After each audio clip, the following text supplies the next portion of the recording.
CEO of the Israel Innovation Fund from Tel Aviv. Thank you, Mr. Bellos, for joining us on CNN News 18. Now, I remember the scenes before the October 7 attack. There were a lot of protests against the Netanyahu government. Ever since that, Israel has come together to kind of condemn and even fight against the Hamas threat. Take us through the sentiments on the ground right now. It's been a month since what happened on October 7th. I'm sorry, I'm a little confused by your question. It's just, what are the sentiments on the ground in Israel? What do the Israeli people feel about the war today? Absolutely, because there's also a hostage crisis at the same time. No, so yes, no just problem. Take us through I just wanted to make sure I understood I wanted to make sure I understood the question. The Israeli people are pretty rock solid in their resolve. All of us have someone that has either been affected by the deaths on October 7th, have somebody that we know and are close to that is in the reserves right now, or we have someone that has relatives that have been kidnapped. So the entire Israeli public is quite strong right now and is quite full of resolve. There are a predominant support for no ceasefire. Most Israelis do not support a ceasefire at this time unless all of our hostages are returned. And I think that's very important to understand. The Israeli people are only opposed to a ceasefire if our hostages are not returned. We also very much look at the realistic possibility and reality of the fact that this is not going to be a short-term war. This is going to be something that may very well last up until a year. Yesterday at 11 p.m. last night, the Israeli Air Force bombed strategic weapons and military headquarters of Hezbollah. We've obviously still been receiving missiles from the south, from the Houthis. There was a barrage of missiles sent from the north this morning. So I do think the Israeli people are strong. I do believe that they have a great deal of resolve. And I feel that they are also very realistic about the reality of the long-term-ness of this war. Right. And you must have seen those visuals from across the world where there are those protests in support of the people of Palestine, accusing Israel of war crimes. Even many protesters across the world, even in the West, saying that Israel is committing genocide against the people of Gaza. How do you react to this charge that your reaction, or that Israel's reaction, the IDF's reaction in Gaza has not been, and the word that they use is proportional? Right. So anybody that has ever used any terms of proportionality of any kind are obviously just upset that there aren't more dead Jews, because apparently if there were more dead Jews, it would make the deaths of the Palestinians, I guess, more palatable to the rest of them. I really could care less what pro-terror supporters are saying. And I do not consider the Jewish people, or the people who call themselves Jews, who are in these protests, I do not consider them part of the Jewish people. They have nothing to do with 90% of the Jewish people. They are fringe, left and right, ultra-religious, ultra-secular people that are looking to speak for the Jewish people, who have no grounding in our actual narrative of the last 3,500 years. And I think that's extremely important to understand. I do not care what any person in these protests are saying personally. Right. And I don't know if you remember the movie Munich. It has a very poignant scene where there is a face-off. Yeah, there's a face-off between a Mossad agent who is posing as a German national and a Palestinian fighter. And the Palestinian fighter says that they are going to fight this war till the end of time. And the entire end game is for them to kind of inflict such a wound on Israel that the Arab world rises up against Israel. That was their aim. That's what they said in the movie. And the Mossad agent's counter was that, what do you have? You have nothing to bargain with when it comes to fighting this war. Do you think those terms of engagement have changed a bit after October 7th? Well, I mean, you have to remember, Munich was a movie that took place in the 1970s because of the aftermath of Black September and the Munich Olympic massacre. which in a way is somewhat similar to what happened on October 7th, but obviously incomparable given the amount of people that were killed, the barbarity, and the fact that so many children were harmed during this attack. I think that October 7th is a watershed moment for the Middle East, for the Arab-Israeli conflict, for the Palestinian-Israeli conflict, and for the reality of a viable, economically independent Palestinian state that could also be democratic. So I don't see actually what bargaining chips there are for Palestinians at this time. I actually think that this has set the two-state solution back decades, if not permanently. As we know, Netanyahu has referred to this as our second war of independence, which in my opinion is a very significant statement to make given what was being fought for during the first war of independence. I also have seen how the entire international community has chosen to forget what our children woke up to that day on October 7th. And all I hear about now are Palestinian children. And I can tell you, as somebody that has always wanted to be a father, to see children in the streets the way that they are, it's absolutely heartbreaking. But at the same time, there is a reality that we have tried to tell the world for many years about what Hamas is capable of and what Hamas is willing to do to their own people in order to push this apocalyptic goal and this eschatological way of looking at the world with the need of eradicating Israel in order for the world to become this very perfect Islamic place. Think about the last 100 years. You know, the British Mandate was a post-colonial backwater. You know, even Ottoman Palestine at the time was not exactly a habitable place. Child infant mortality was at almost 90% until the Jewish community began to return to the land of Israel and build hospitals and de-swamp, you know, really the land that had been raped and destroyed by the Romans and every single empire that came after them. Nobody really ever correctly estimates the amount of damage that the Roman Empire did to this country and how long that lasted. So, you know, I feel very deeply for those who have lost in Gaza. At the same time, I'm more infuriated with the hypocrisy of the Arab League and the UN and the fact that they're condemning us right now, but we still have seen no condemnation for the October 7th massacre. And I think that's extremely important.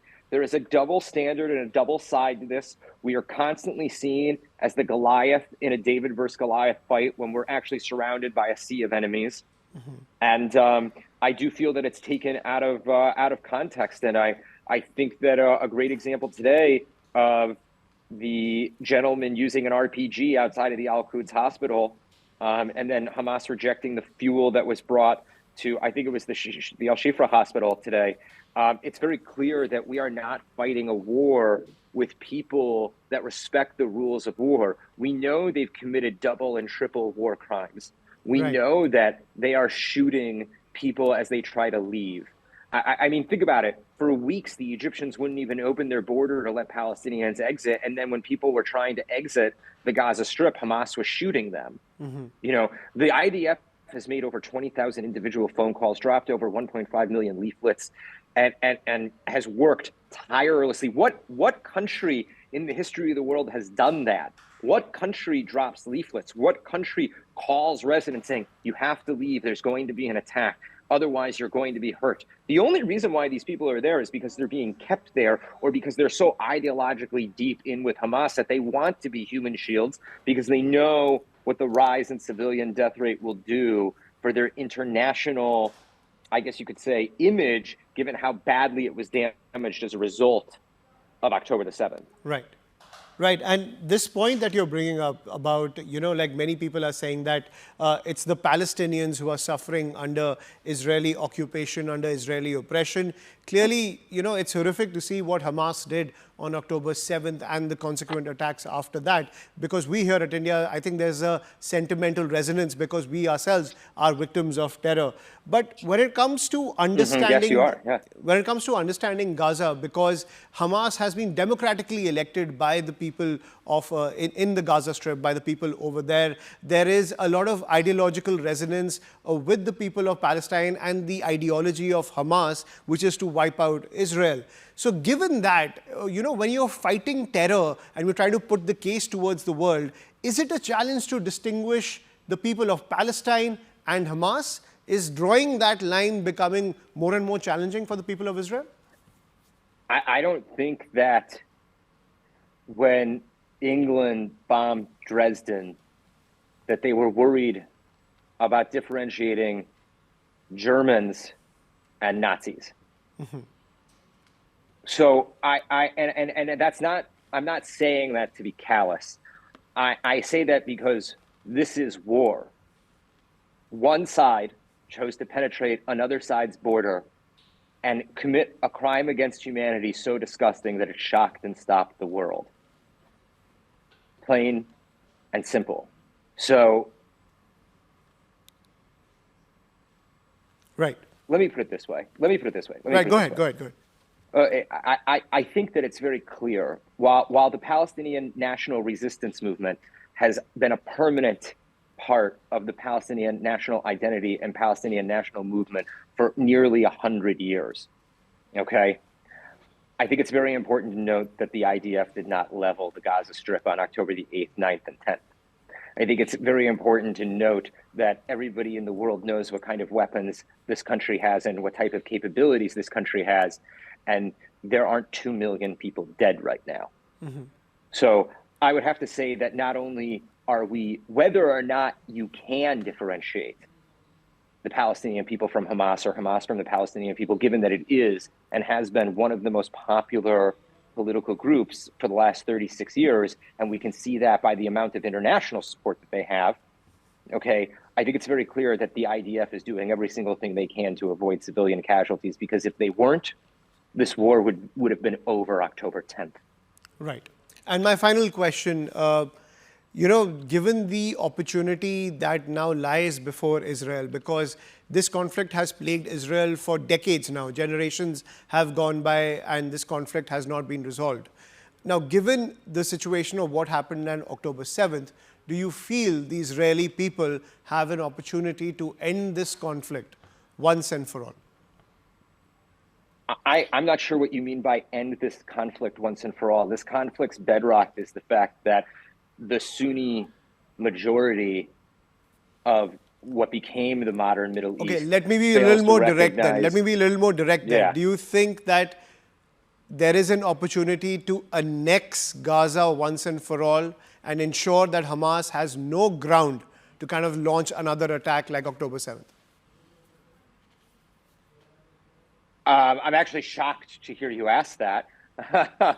I do not believe we will be annexing the Gaza Strip anytime soon, but I can guarantee we will not be giving up the security of the Gaza Strip anytime soon, the internal security. I think everybody worrying about what's going to be after this war is getting ahead of themselves, because this war is a multi-front war and only one front is being defeated right now. We're going to have to move to another two, possibly even a third, depending on how things play out. There's a very real possibility that Syria will jump into the fray, quite soon, especially based on the comments that Assad made at the Arab League a few days ago, even though Assad has killed more Arabs and Palestinians than Israel has in this entire war.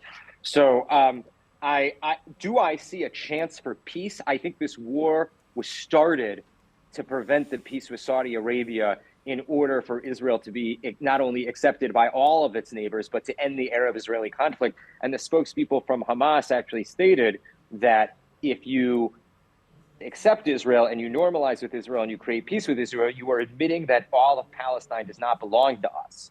Okay, and I think that's a very important thing.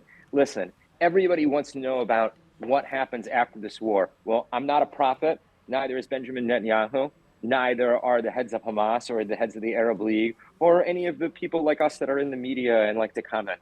Right. Nothing can come good from conjecturing, okay, whether or not we will have peace after this. Do I think we will have peace after this? Yes. Do I think this will be the decisive war of Israel's existence? And there's a reason why Netanyahu used the language of a second war of independence? Yes, 100%. Do I believe that there will be a possibility that the two-state solution and a Palestinian state will now become impossible to achieve? Yes, but I have no idea what that looks like and what will happen because we have no idea how this war will turn out. Right. It very much depends on what's going to happen with Jordan, what's going to happen with Syria, what's going to happen with Yemen, and how will Iran, the Islamic Republic of Iran, deal with the critical losses that they're facing right now. And I also think it's very important to note, just a couple of days ago from Hezbollah's speech, the head of Hezbollah, Nasrallah, I mean, not only did he ramble, but it was very clear that he's very rattled by the destruction that we've brought to Gaza. So, and not only that, they were hit very heavily last night. So I'd like to see how things develop before I make any conjectures of whether or not Israel will be reoccupying or annexing Gaza. There was a reason why we left. It was our attempt at peace. It was our attempt to build Palestinian statehood into a reality, whether or not we all disagreed with it or not. I mean, there are many people who disagreed with the engagement and still supported it. There were many people who supported it with angst. I want to say this, and I'll leave this as my final thought here. If Israel was becoming more right-wing before this war, imagine what Israel feels right now after seeing 40 babies beheaded, multiple women burned and raped and bound in the streets, and 1,400 people executed, and 240 hostages taken from Israel into Gaza. I believe many of them are children. I think it's almost like 40 or 50 that are children. So I do not see us reconciling with the opposite side unless they are completely and utterly defeated, given for the past 75 years, we have won military campaign after military campaign with an inability to be given the decency of having a diplomatic resolution after that campaign. Right. So, like I said before, I do think it's premature to have any type of conjecture of what will be Gaza after this war. That could be a year from now, for all we know. Right. This war very well could take a year, 18 months. We have no idea. But one thing is for sure, the Israeli people were becoming more right-wing because of the situation. This can't make it any easier to move to the center on the issue of peace and Palestinian statehood.